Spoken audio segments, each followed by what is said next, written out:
Hey everyone, welcome back to another segment of the MCR. Mac and me coming back at you. Thanks everyone for your support. In this segment, it's going to involve some theories of mine, thoughts, observations, and disgust.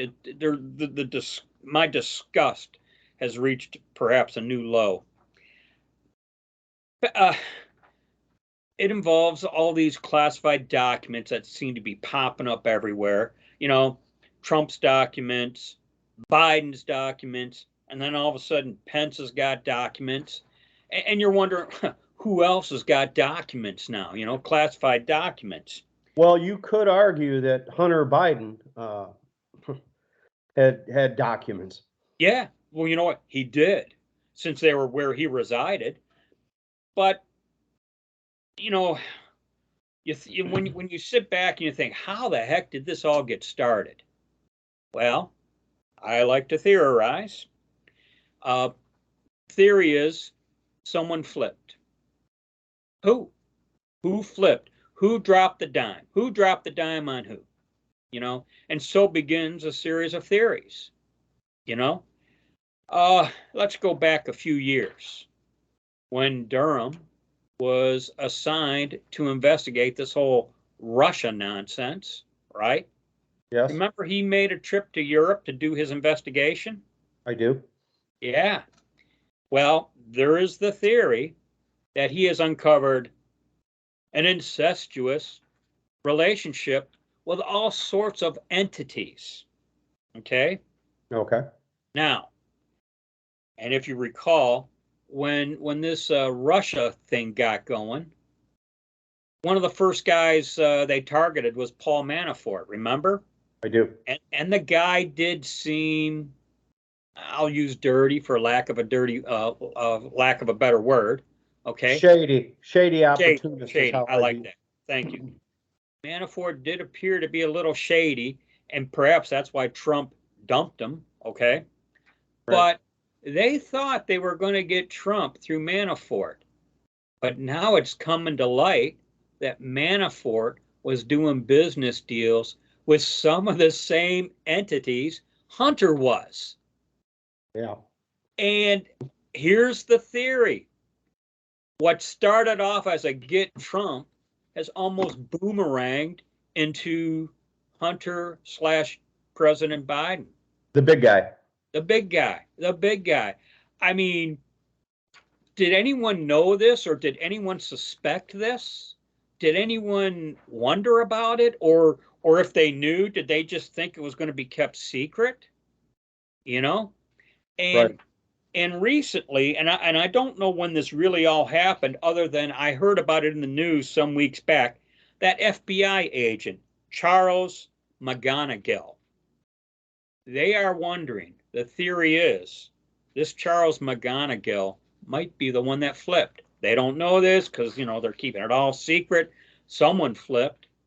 And Charles McGonigal, he is being charged for dealings in Eastern Europe and Russia, receiving monies to do their bidding.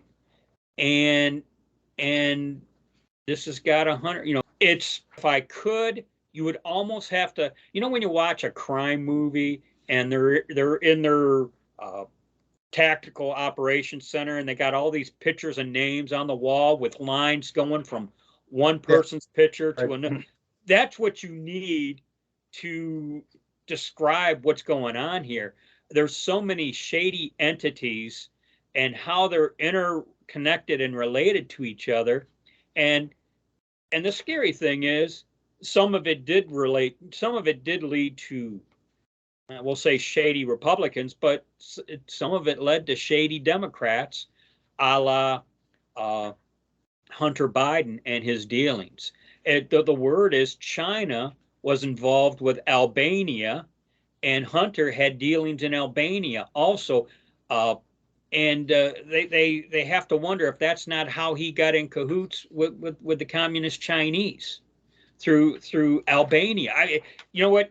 It's it's a cluster, is what we'll say. Well, I think you got to put yourself out there as available to be bought, and I think Joe Biden has done that for 50 years. And the general rule of thumb is Eastern Europe, whether it be Ukraine, whether it be Albania, whether it be another Eastern Europe, they say that that's just a cesspool of corruption. Well, I wonder, and I don't want to swerve into another topic here, but I have to wonder if the whole Ukraine thing is really about protecting their clubhouse of corruption. That is one of the theories, yes. And I guess what I'm saying is they were so dedicated to getting Trump that they inadvertently got themselves. That's what I think. Here's the thing: when you throw the net in the water, you're not going to. I mean, you're not just going to catch tuna. There's going to be a dolphin or two in there. And how Trump has said that he's got dirt on them all. I got to wonder if this isn't how he has the dirt. It seems to be, and I'm going to defer to Michael Franzese, who said, the government got rid of the mob using RICO laws and very long sentences to get people to flip on each other. And I have to wonder if the government at some point just didn't say, look at all this money, and couldn't resist it. So they basically took the place of the mafia. Well, and they operate just like them, according to Franzese. And he can cite you many examples. He's got a book on the topic, actually. I guess it just blows my mind, the depth of this corruption. It just there's so much money. I mean, we have $163 billion of COVID money they can't account for, which seems to me, and by most people's account, would be stolen money. And then you got $220 billion. They've done 5 audits for 5 years at the Pentagon. $220 billion gone. Where's that money? And why is no one going to jail? And I think to answer that question, I'll answer my own question, is because you're not going to put me in jail, TJ, because I've got stuff on you. Yeah, you know what? And you'll go with me if you tell him. And that, you just kind of hit my point. Well, what do you do when it's that? It's like telling Stalin about Hitler.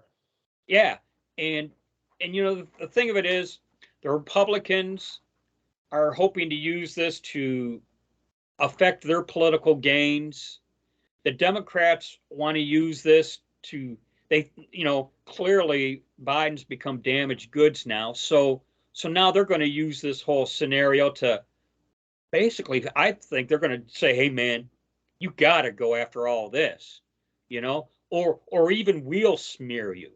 You know what I'm saying? Right. You know what? Maybe whoever the deep state is in charge is telling Merrick Garland, you better take down Trump and Biden, or we're going to take you down.